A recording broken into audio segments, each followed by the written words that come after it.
magkakasama kayo palagi at maging happy lang yan. Sa friends, ganun din. Happy family, good health, saka sana magkaroon sila ng matiwasay na pamumuhay. Naku, Diyos ko. Sana sigilan na natin yung mga pag-away-away, ayusin na natin yung mga problema natin dito sa Pilipinas dahil yung mga pinoto natin sana hindi maayos naman ang ipapalakad nila sa ating gobyerno. Huwag na sana silang makurakot kasi ang dami na nilang pera.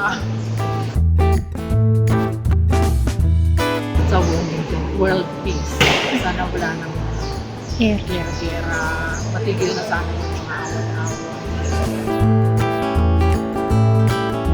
Wish ko sa sarili ko, magkaroon lang ako ng peaceful life, walang kaaway, saka healthy lang.